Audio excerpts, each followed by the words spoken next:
H1B visa काफी popular हो रखा है। पहले बोला ट्रम्प जी ने कि अब जितने भी एम्प्लॉयर होंगे, एम्प्लॉयर कहाँ के, तो यूएस की जो कंपनीज हैं फॉरेन कंट्रीज से अपने एम्प्लॉयज को हायर करती हैं, तो उनको कुछ पैसा देना पड़ता था। तो इसमें एकदम से फीस इंक्लूड कर दी ट्रम्प साहब ने, $1 लाख। परसों तक ये एनुअल थी, आज क्लियर कर दिया हुआ है इसको, मतलब पिछले इवनिंग में क्लियर कर दिया कि एनुअल नहीं रहेगी, एक ही बारी देनी है। जब आप नए रिक्रूट्स करोगे तो उस टाइम पे आपको एक बार पे करना पड़ेगा। मतलब वो जो यूएस के अंदर कंपनी है, वहां पे रिक्रूटर्स बैठे हुए हैं, एम्प्लॉयर बैठे हैं, कहाँ से लेके आएंगे एम्प्लॉयज को? फॉरेन कंट्रीज से, जैसे इंडिया आ गया, चाइना आ गया। चाइना का भी काफी जंग जाता है स्टेम की फील्ड में। स्टेम मतलब science, technology, engineering and mathematics, ये फील्ड्स रहेंगी। अब इन एम्प्लॉयज को अगर आप चाहते हो कि यूएस के अंदर जो आपकी कंपनी है यहीं पे आके ये काम करे, तो उसके लिए आपको पैसा भरना पड़ेगा $1 लाख तक का। पहले एनुअल वर्ड यूज करा था, सिंस अभी सुबह की आप न्यूज देखोगे, न्यूज़पेपर उठा के पहली ही हेडलाइन आ रखी है कि नहीं एनुअल नहीं है, ये सिर्फ एक टाइम आपको देना है, वन टाइम।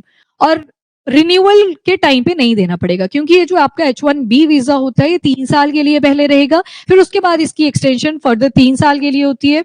अगर उस टाइम के बीच में वो जो इंडिया और चाइना के लोग यहाँ पे काम करने के लिए आए थे, अगर उनका मन बन जाता है कि बस अब तो यहीं पे रहना है, अमेरिकन लाइफ, तो वो ग्रीन कार्ड के लिए अप्लाई कर देते हैं उतने टाइम पीरियड में। और ऊपर से स्टेम फील्ड के हैं, तो जो यूएस की अपनी लोकल पॉपुलेशन है वो इनमें ज्यादा इंटरेस्टेड होती भी नहीं है। कुछ और फील्ड्स हैं जिनके अंदर उनका ज्यादा इंटरेस्ट रहता है, rather than science, technology, engineering and mathematics. Major population नहीं है जो मेजर उनकी पॉपुलेशन है वहां की, तो इस वजह से इनको रिक्रूट करने पड़ते हैं फ्रॉम द फॉरेन कंट्रीज। तो यूएस में ट्रंप ने एक ऐतिहासिक वीडियो भी बनवाई थी, अगर आपने वो देखी हो। अपने ही कौन सा है उनका, ट्रंप ट्रूथ करके है, ठीक है, ट्रूथ सोशल। तो उस पे एक वीडियो भी पब्लिश करवाई जिसमें दिखाया कि आज तक जितने भी प्रेसिडेंट यूएस में आए, किसी ने अपनी पॉपुलेशन के बारे में नहीं सोचा। बाहर से फॉरेन कंट्रीज से लोग आते हैं, हमारी कंपनीज में काम करते हैं, खूब सारा रेमिटेंस अपनी कंट्रीज में वापस भेजते हैं। बट नाउ ट्रंप का एडमिनिस्ट्रेशन चल रहा है, हम अपनी जनता के बारे में ज्यादा सोचेंगे। अब ये आ गई जेलेंस्की वाली बात। तुम जिस चीज को बोल के इलेक्शन में जीत के आगे आए थे, वो फिर आपको इंश्योर करना ही पड़ता है। जैसे यूक्रेन ने बोला था, जेलेंस्की ने क्या बोला था कि नाटो का मेंबर बन के ही रहेंगे। आज तक लड़ाई चल रही है कि नाटो का मेंबर बनना है। 2000 कब से, वो 22 से शुरू हुई थी, अभी तक चले ही जा रही है। सेम ट्रंप ने भी क्या बोला था कि जो अपनी पॉपुलेशन है उनके ऊपर सबसे ज्यादा हम फोकस करेंगे इस बार। तो अब फोकस कर रहे हैं। लो जी, यहाँ पे H1B वीजा के ऊपर बोल दिया कि जो एम्प्लॉयर है उसको कितना पैसा सबमिट करना पड़ेगा, $1 लाख तक का।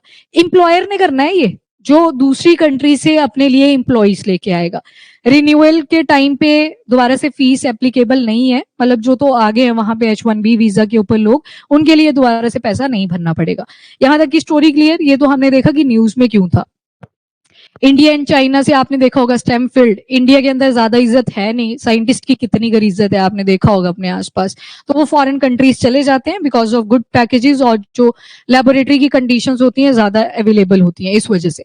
तो ये जो H1B वीजा है ये यूएस के एम्प्लॉयर्स को अलाउ करता है कि फॉरेन कंट्रीज के अंदर जो स्किल्ड वर्कर्स हैं उनको अपनी कंट्री में ले आए और यहाँ पे फिर डेवलपमेंट करवाएं।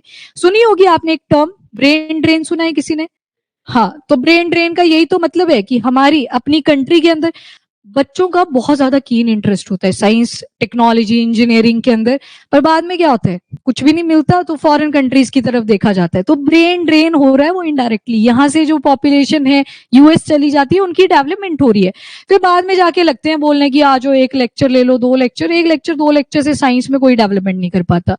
Anyways, this is a separate story brain drain की। तो जो स्किल्ड वर्कर्स होते हैं स्पेशलिटी ऑक्यूपेशंस में, जिसमें साइंस, टेक, इंजीनियरिंग और मैथमेटिक्स आती है, minimum of bachelor degree, at least उन्होंने बैचलर डिग्री करी हो। मास्टर भी चलेगी पर बैचलर डिग्री यहाँ पे मिनिमम चलेगी, मास्टर तो बाद में होगी वैसे भी। तो ये टाइम पीरियड कितना रहता है H1B वीजा का, तो 3 इयर्स का रहता है, पर इसको एक्सटेंड किया जा सकता है। मैक्सिमम टाइम सिर्फ एक ही बार ये एक्सटेंड होता है, यानी कि टोटल टाइम पीरियड कितना रहा, 6 इयर्स का। उसके बाद ग्रीन कार्ड के लिए मेजॉरिटी अप्लाई कर देती है और इनको इजीली मिल भी जाता है, क्योंकि डेवलपमेंट में इतना कंट्रीब्यूशन कर रहे होते हैं कि वहां पे भी सोचते हैं कि ज्यादा पछड़े नहीं अपने को ऐड करने। तो नंबर 1 थिंग इज पर्पस क्या है, स्किल्ड फॉरेन वर्कर्स को स्पेशलिटी ऑक्यूपेशन में ऐड करवाना अपनी कंट्री के। और कौन सी फील्ड रहेगी, तो स्टेम रहेगी। स्पॉन्सर कौन रहता है, तो यूएस के अंदर वो जो कंपनी थी उसका जो एम्प्लॉयर था वही इनका स्पॉन्सर रहता है कि ऐसे एबीसीडी पर्सन है, हम फॉरेन कंट्री से इनको अपनी कंपनी के अंदर काम करने के लिए बुला रहे हैं, तो उसके लिए पिटीशन लिखनी पड़ती है। एलिजिबिलिटी कौन, तो बैचलर की डिग्री और जो भी उन्होंने इक्विवेलेंट एक्सपीरियंस अटेन करा होता है। कौन सी फील्ड, तो स्टेम वाली फील्ड, फाइनेंस भी आ जाता है, even architecture, health care sector, doctors वगैरह भी इसमें इंक्लूडेड होते हैं। इनिशियल ड्यूरेशन 3 साल की रहती है पर एक्सटेंडेबल होती है for the period of more 3 years, total 6 years। Capping कितनी है, तो हर साल अगर देखोगे एक एक फिस्कल ईयर में आप यूएस में देखोगे 85,000 नए H1B वीजा दिए जाते हैं, जिसमें से 65,000 तो रेगुलर रहते हैं, पर प्लस जो 20,000 होते हैं वो मास्टर्स वाले रहते हैं। एंड उसके बाद वर्क की ऑथराइजेशन सिर्फ स्पॉन्सरिंग एम्प्लॉयर के लिए, मतलब ये जो पैसा है वो कौन देगा, सिर्फ एम्प्लॉयर देगा। And path to green card, आपको ये सिटीजनशिप तो नहीं प्रोवाइड करता यूएस का, पर ग्रीन कार्ड के लिए रास्ता बन जाता है। बाद में शादी होती है, बच्चे हो जाते हैं, तो एक टाइम पे आके वहां पे सिटीजनशिप मिल ही जाती है। तो ये अभी कॉन्टेक्स्ट था न्यूज का। बाकी नॉन इमाइग्रेंट वीजा है, एम्प्लॉयर को अलाउ करता है कि जो भी स्पेशलिटी वाले नॉलेज, मतलब इन सारी फील्ड्स के अंदर वही चीज लिखी है। दोबारा से क्लियर हो गया ना एक्सटेंड की क्या चीज इसमें बोली थी? नहीं ऐसी, ठीक है। और तो नहीं कोई पॉइंट बचा। लाइसेंस, रजिस्ट्रेशन, सर्टिफिकेशन, ये उस एम्प्लॉय से रिलेटेड इंफॉर्मेशन है कि जहां से भी इन्होंने अपनी डिग्री अटेन करी होगी वहां से रिलेटेड सर्टिफिकेट्स उनके पास अवेलेबल होने चाहिए। हाँ जी, एलसीए बोलते हैं ना उस फॉर्म को, फॉर्म नंबर 129 होता है, बाद में ग्रीन कार्ड का 149 होता है, यूएस के हिसाब से फॉर्म नंबर्स जो आते हैं। तो एम्प्लॉयर जो भी हायर करता है H1B वर्कर को, उसको एलसीए सबमिट करना होता है, जो यूएस का डिपार्टमेंट ऑफ लेबर है। एलसीए का मतलब है लेबर कंडीशन एप्लीकेशन। यहाँ पे एम्प्लॉयर इंश्योर करता है कि हम जब फॉरेन कंट्री से किसी एम्प्लॉय को अपनी कंपनी में काम करने के लिए बुला रहे हैं तो उसी वेज पे रखेंगे जैसे हम लोकल पॉपुलेशन को रखते हैं। मतलब जो वहां की जनता है, जितना प्राइस, जितना पैकेज उनको दिया गया उतने ही पैकेज पे हम इनको भी देंगे। बाकी अगर यूएस का कोई पर्सन है वो इन्वेस्टमेंट करता है इंडिया के अंदर आके, तो फिर इनको लेबर बहुत सस्ती पड़ती है। तभी तो आईटी सेक्टर देखना आज के टाइम पे नाइट शिफ्ट आप सुनते हो।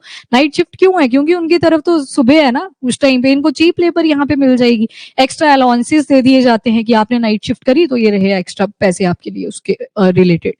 तो ये एलसीए याद रखिएगा। बाकी एक डेटा देखा गया, ये 65,000 वाला और 20,000 वीजा, ये किसने दिया था? तो USCIS, जहां पे वो पिटीशन भी आगे चेक करते हैं ग्रीन कार्ड की जब डलती है, US citizenship and immigration services. Agenda clear हुआ ना H1B वीजा से रिलेटेड? कोई पूछ ले तो बता पाओगे? अच्छा, क्या देखा हमने इसमें? कंपनी कहाँ की थी? जल्दी से सारे बोलेंगे। यूएस।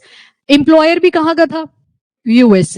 डिपार्टमेंट कौन सा था? लेबर का, जो यूएस का डिपार्टमेंट ऑफ लेबर रहेगा। अब क्या करेंगे? एम्प्लॉयर डालेंगे पिटीशन। पिटीशन पे क्या लिखेंगे कि हम फॉरेन कंट्री से, फिर वो जो एम्प्लॉय है उसको हम बुला रहे हैं फ्रॉम कंट्री ABCD, वो इंडिया हो सकता है, चाइना हो सकता है, हम उनको सही लेबर कंडीशन यहाँ पे प्रोवाइड करेंगे, जितने वेज के ऊपर हमने अपनी डोमेस्टिक पॉपुलेशन को उसी रैंक के ऊपर रखा है उतना ही पैकेज इनको भी प्रोवाइड करेंगे। फिर ये चला जाएगा अपने डिपार्टमेंट ऑफ लेबर के पास। फिर जब एम्प्लॉय यहाँ पे आ जाता है तो 3 साल के लिए ये वैलिड रहेगा। 3 साल के बाद एक्सटेंड होगा for the period of further 3 years। तो टोटल ईयर्स कितने रहेंगे? 6 years। और जब ग्रीन कार्ड के लिए दोबारा से अप्लाई करना होता है तो यहाँ पे जाते हैं वो USCIS। यहाँ पे अब वो एम्प्लॉय जाएगा जिसको यहाँ पे रहना है, ग्रीन कार्ड के लिए अप्लाई करना है। 2 टर्म्स पढ़ी थी ना, कॉन्सुलेट और एम्बेसी। Very good. एम्बेसी आपको हमेशा कैपिटल में मिलेगी, जैसे हमारी कंट्री की कैपिटल क्या आ गई? दिल्ली। दिल्ली में ही आपको एम्बेसी मिलेगी, पर कॉन्सुलेट जो होंगे जितने भी मेन सिटीज हैं, मेट्रो सिटीज हैं, वहां पे आपको कॉन्सुलेट मिल जाते हैं। अब मान लो कोई केरला में है, अब वो केरला से दिल्ली थोड़ी जाएगा कि वीजा का काम करवाना है, रोज वो दिल्ली जाए जा रहा है हर महीने, तो उसके लिए क्या होगा? उन्हीं के एरिया में एक क्या होगी? कॉन्सुलेट होगी, वहीं पे वो सारा काम निकल जाएगा। एम्बेसी में आपके डिफेंस से रिलेटेड, ट्रेड से रिलेटेड ये सारे काम कंडक्ट करवाए जाते हैं। कॉन्सुलेट में मेनली काम जो होता है वो माइग्रेशन वाला ही रहता है, तो याद रख लेना। तो वहीं पे ये काम कंडक्ट होते हैं।